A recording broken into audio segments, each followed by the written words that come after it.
Dis avec moi, je transporte la gloire de Dieu. Alléluia. Alléluia. Quand tu parles à Dieu, ça va qui suis. Le Saint-Esprit te dit, ne te connais-tu pas de celui qui transporte la gloire de Dieu. Dieu t'a envoyé pour transporter sa gloire. Afin que partout tu passes, tu sois prospère, tu sois élevé, tu sois un sujet de succès, tu sois un succès de gloire. Alléluia. C'est à cela que tu as appelé désormais. Enseignement à donner. Comprendre votre racine dans le surnaturel en liaison avec le plan de Dieu. Alléluia. Comprendre votre racine dans le surnaturel en liaison avec le plan de Dieu. Alléluia. Le jeudi, nous avons eu un enseignement en ce lieu où nous avons dit que si quelqu'un pouvait regarder dans le surnaturel, dans l'invisible, il allait avoir peur de s'avancer. Parce que tout est condensé dans l'invisible. Gloire à Dieu. Les voitures, les conteneurs, les maisons, les mariages, l'argent, l'or, le diamant, ce que vous pouvez voir, c'est rempli dans l'invisible. Donc nous marchons et nous les cognons et nous passons sans savoir qu'on cogne quelque chose. Alléluia. Maintenant, nous allons voir ce matin notre racine. À quoi sommes-nous enracinés dans le surnaturel? En quoi sommes-nous accrochés dans l'invisible? Gloire à Dieu. Je vous avais dit que l'homme est composé de 3 parties. L'esprit, l'âme et le corps. On ne voit que le corps, mais personne ne peut voir l'âme, personne ne peut voir l'esprit. Gloire à Dieu. Or, on voit qu'un tiers, mais les 2 tiers sont invisibles. Donc l'homme est plus spirituel que physique. Alors, tu es obligé de contrôler et le physique et le spirituel. Mais si tu contrôles seulement le physique, ta vie est en danger.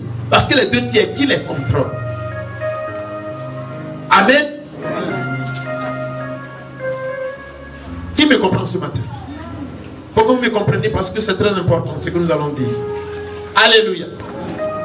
Nous allons tous lire le livre de Romains. Romains 8, à partir du verset 19 au verset 22. Quelqu'un peut me lire la parole de Dieu? Romains 8, à partir du verset 18 au verset 22. À partir du verset 19. 19 au verset 22, il est écrit: aussi la création attend d'elle avec un ardent désir la révélation des fils de Dieu.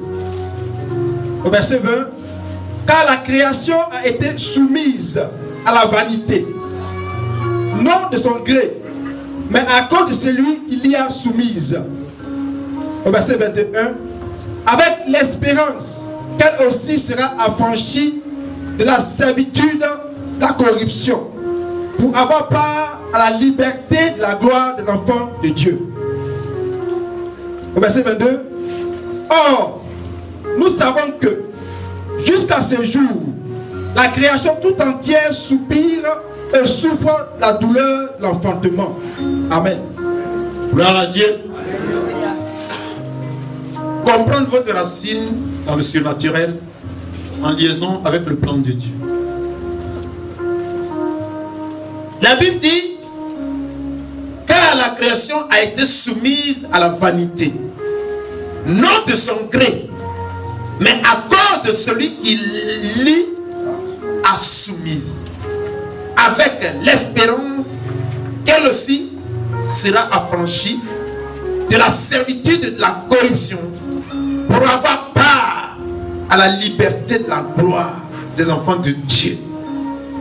Or, nous savons que jusqu'à ce jour, la création tout entière soupire et souffre les douleurs de l'enfantement.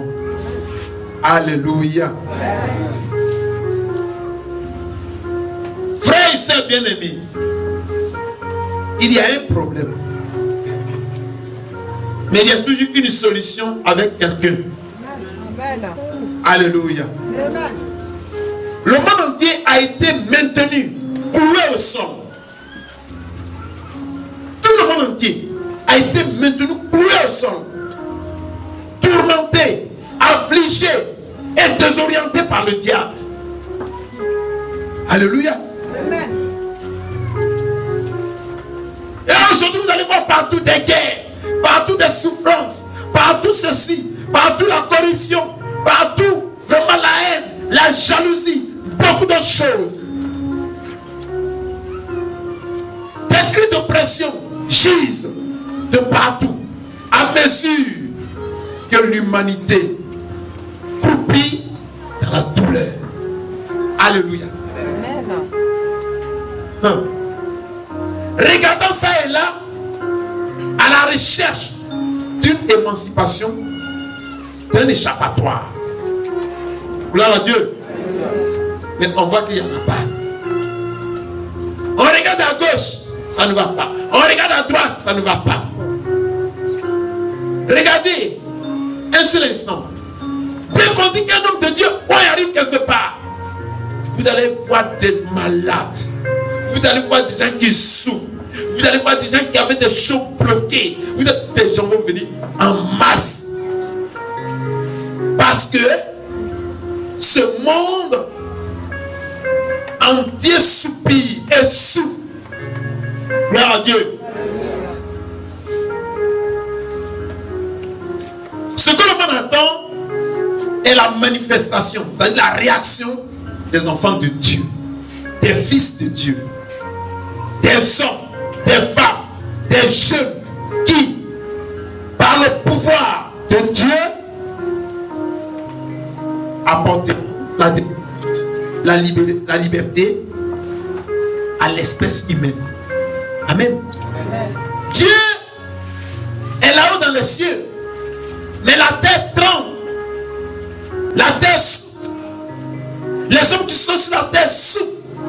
Ils attendent que quelqu'un vienne les aider. Ce matin, nous sommes rassemblés ici. Il y a des gens, à la fin du mois, ils reçoivent leur salaire. Mais au fond de tout ça, ils se rendent compte qu'il y a même plus d'un franc qui est resté. Pourquoi je travaille? Gloire à Dieu. Il y a des gens qui sont obligés d'escroquer d'autres pour s'enrichir. Mais en réalité, ils ne sont jamais riches. Amen. Il y a des personnes pour rien. Parce que tu t'es habillé, ça l'énerve. Et tu te poses la question, mais pourquoi ça peut l'énerver? Parce que le monde aujourd'hui est envahi par la méchanceté, la sorcellerie, la haine. Gloire à Dieu. Le monde entier a été maintenu cloué au sol, tourmenté, affligé et désorienté par le diable. Aujourd'hui, vous allez voir des jeunes qui, parce qu'ils n'ont pas d'argent, ils vont se donner à des choses qu'on ne devait pas se donner. Et ils préfèrent ressembler à une femme, peut-être que les femmes m'aimeront. Il y a des filles qui vont dire, hey, je suis obligé de percer ici, de pas être belle, parce que peut-être c'est là où on peut me regarder. Gloire à Dieu. Gloire à Dieu. Mais la Bible nous dit que ce monde entier n'attend que les fils de Dieu pour les sauver. Dis avec moi, fils de Dieu. Fils de Dieu. Alléluia.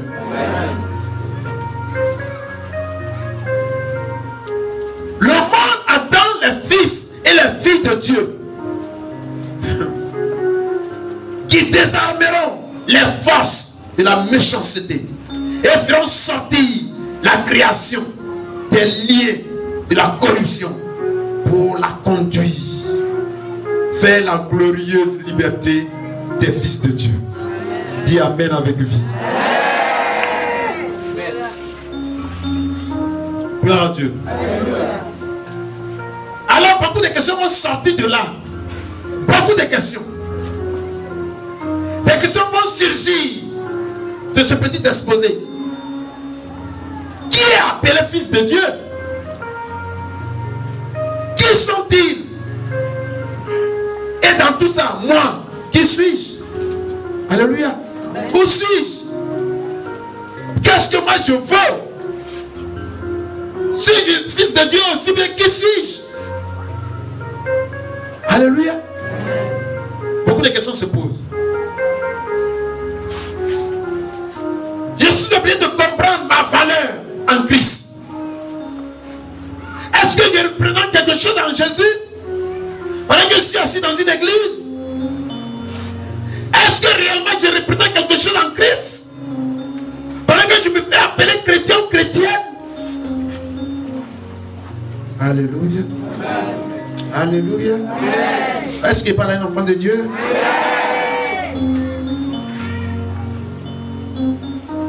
Je dois comprendre ma valeur en Christ.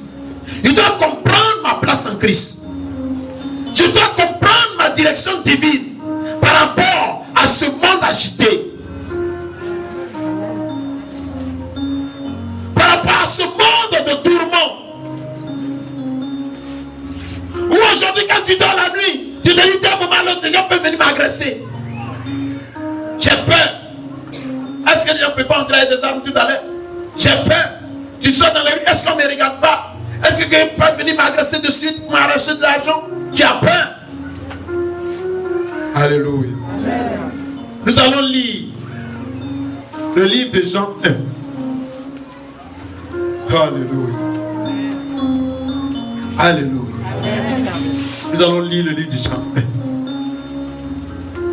Dans ce monde de tourment, dans ce monde de tourbillon, chacun de nous doit savoir son identité, sa racine. En quoi es-tu enraciné? Gloire à Dieu.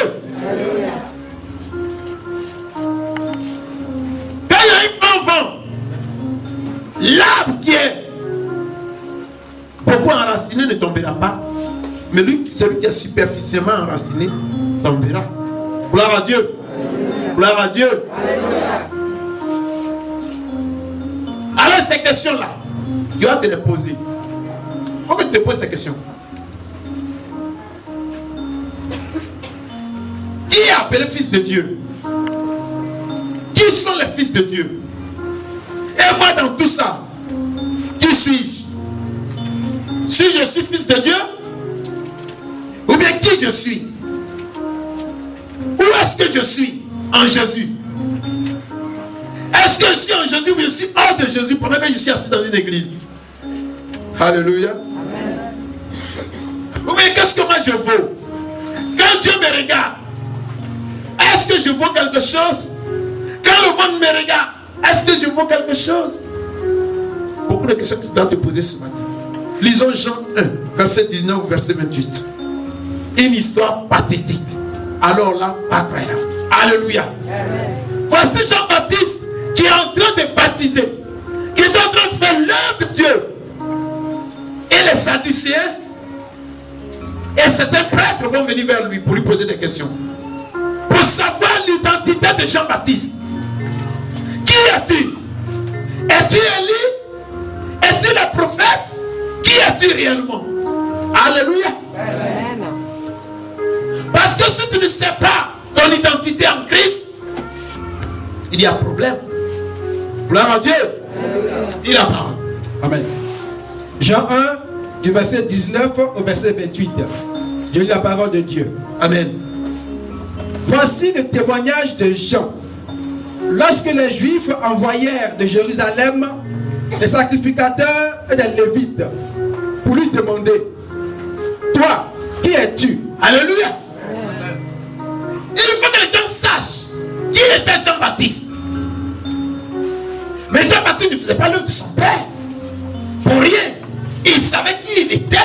Seigneur. Alléluia. Il connaissait sa place dans le Seigneur. Il connaissait la voie qu'il devait suivre dans le Seigneur. Amen, amen. Amen, amen. Lis la parole. Amen. Au verset 20, il déclara, et ne le nia point, il déclara qu'il n'était pas le Christ. Il a dit non, moi je ne suis pas le Christ. Vous êtes venus vers moi. Vous croyez que c'est le Christ qui est venu? Non, je suis loin d'être le Christ. Je ne suis pas le Christ. Au verset 21, et ils lui demandèrent, quoi donc? Es-tu Élie? Et il dit, je ne le suis point. Je ne suis pas aussi Élie. Es-tu le prophète? Il lui répondit, non. Non. Il lui dit alors, qui es-tu?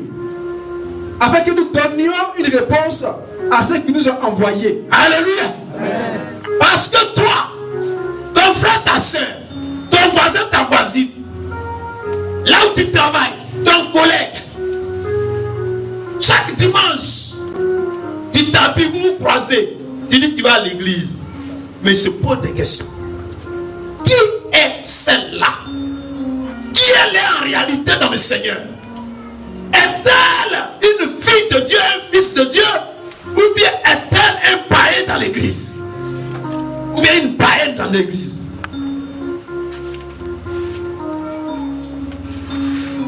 Est-elle réellement la fille de Dieu, le fils de Dieu? Ou est-ce qu'elle est une fausse ou un faux frère? C'est-à-dire un hypocrite. Gloire à Dieu. Qui fait semblant de travailler au service du Seigneur, mais qui œuvre pour le diable. Gloire à Dieu. Tant que tu ne sais pas ton identité, les démons savent ton identité, Jésus sait ton identité. Dans Actes des Apôtres, il est écrit qu'il y a quelqu'un qui était un faux frère, une fausse sœur, et qui plaquait les gens, qui dit qu'il faisait l'œuvre de Dieu.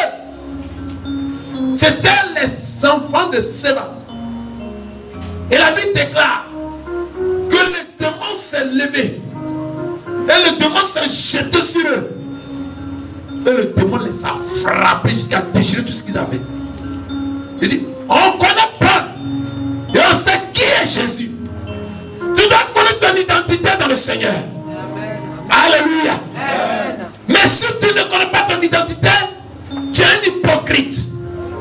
Tu es une fausse sœur. Tu es une païenne dans l'église. Gloire à Dieu. Comprendre tes racines. Tu dois comprendre tes racines dans le surnaturel, dans le spirituel. À quoi Dieu accroché? Alléluia. On voit des gens, on n'a pas dit non, mais nous voyons ça sur la route. Quels sont tes fondements en Jésus? Alléluia. Ou bien dans le monde, ou bien dans le spirituel. Et il y en a aussi à sur quoi tu es assis. Hier j'ai ri. Il y a un de mes fils qui me disait, papa, mais il y a des gens qui s'enrichissent. Et la richesse là, pour base, le monde des ténèbres, l'enfant n'a pas menti. C'est la vérité. Et pendant qu'ils font ça, ils se font passer pour des hommes de Dieu ou des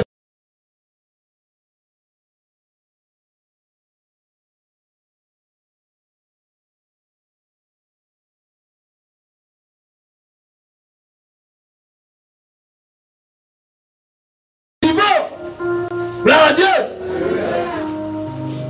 Quelle est ton identité en Jésus? Qui es-tu dans le Seigneur? Est-ce un vrai fils de Dieu? Est-ce une vraie fille de Dieu? Ou bien une fausse? Parce qu'il y a des fausses sœurs, il y a des faux frères. Il y a des fausses sœurs, il y a des faux frères dans le Seigneur. Amen. Es-tu un faux frère ou un vrai frère? Es-tu une fausse sœur ou bien une vraie sœur? Alléluia. Alors les gens sont venus. Nous voulons savoir l'identité de Jean-Baptiste. Qui es-tu? Pour qui travailles-tu? Continue la parole. Amen. Toujours au verset 22. Que dis-tu de toi-même? Que dis-tu de toi-même? Hé, pose la question à celui qui est à côté de toi. Ma soeur, ou bien mon frère, que dis-tu de toi-même ce matin? Tu es dans l'église là. Que dis-tu de toi-même? Dis-lui ça.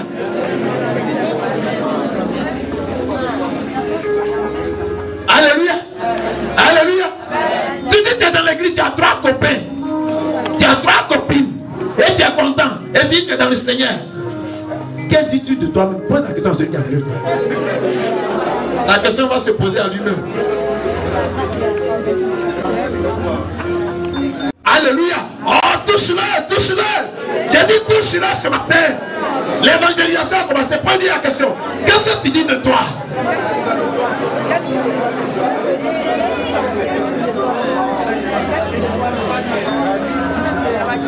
Hey! Qui reçoit ce message ce matin? Dis merci Jésus. Merci Jésus. Gloire à Dieu. Continue de lire. S'y met très bien. Au verset 23. Moi, dit-il, je suis la voix de celui qui crie dans le désert. Alléluia. Jean-Baptiste savait qui il était. Il connaissait son identité dans le Seigneur. Il savait qu'il était la voix qui crie dans le désert. Il n'était pas Jésus. Donc il ne pouvait pas déborder. Il ne faisait que crier dans le désert. La voix qui annonce l'arrivée de Jésus. Qui es-tu? Depuis que ce ministère a commencé, qu'est-ce que tu fais? Qui es-tu? Que dis-tu de toi-même?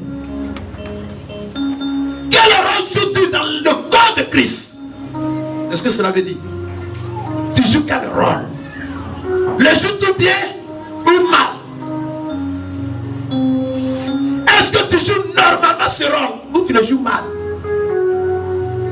Alléluia. Amen. Que dis-tu de toi-même? Ouais, termine. Je suis la voix de celui qui crie dans le désert. Aplanissez le chemin du Seigneur, comme a dit Ésaïe le prophète. Au verset 24. Ceux qui avaient été envoyés étaient des pharisiens. Ils étaient des quoi? Des pharisiens. Des pharisiens. Les gens qui raisonnent, qui veulent savoir. Gloire à Dieu. Il y a des gens qui vont te juger, tes voisins vont te juger, tes voisins vont te juger selon tes œuvres. Et à cause de toi, ils ne pourront jamais être chrétiens. Il dit que sur lui là, s'il fait ça, et nous qui n'allons pas à l'église, si celle-là, elle est comme ça, et nous qui n'allons pas à l'église, il connaît déjà ton identité, sans que tu ne le dises. Mais toi-même, que dis-tu de toi-même? Amen. Gloire à Dieu. Gloire à Dieu. Tes œuvres vont te juger ce matin. Amen. Amen.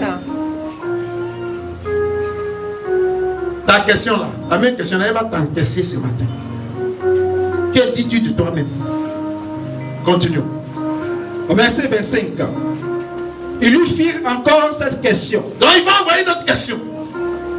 Pourquoi donc baptises-tu si tu n'es pas le Christ? Alléluia. Amen. Alléluia. Amen. Alléluia. Amen. Tu n'es pas un vrai enfant de Dieu. Pourquoi est-ce que tu prends tel rôle dans l'église? Pourquoi est-ce que tu prends tel rôle dans l'église? Tu n'es même pas prêt pour servir ou bien tu n'es pas prêt pour servir le Seigneur. Mais pourquoi tu prends ce rôle pour bloquer l'église?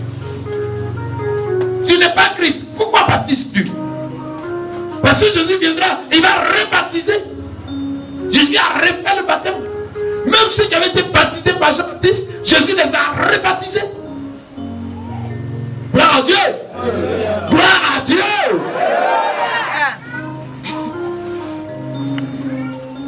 Si tu ne peux pas décrire ton identité, on te met de côté. Mais pourquoi est-ce que tu es assis là?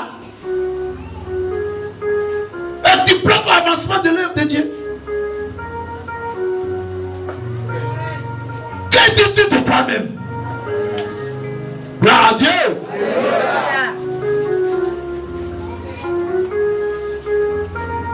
On dit aux femmes de venir à l'intercession. On ne t'a pas obligé, tu viens, tu ne peux pas intercéder. Et là,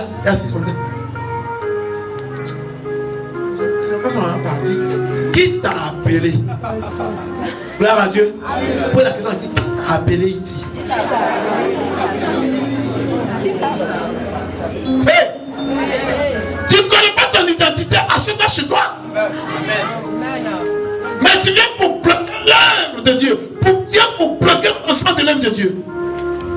Alléluia. Termine. Amen. Pourquoi donc baptises-tu si tu n'es pas le Christ? Le Christ viendra. Ni Élie, ni le prophète. Jean leur répondit, moi, je baptise d'eau. Mais au milieu de vous, il y a quelqu'un que vous ne connaissez pas, qui vient après moi. Au verset 27, je ne suis pas digne de délier la courroie de ses souliers. Au verset 28, ces choses se passèrent à Béthanie, au-delà du Jourdain où Jean baptisait. Amen. Gloire à Dieu. Alléluia. Voici une belle histoire qui nous pose beaucoup de questions pour savoir en quoi nous sommes enracinés dans le spirituel. Gloire à Dieu.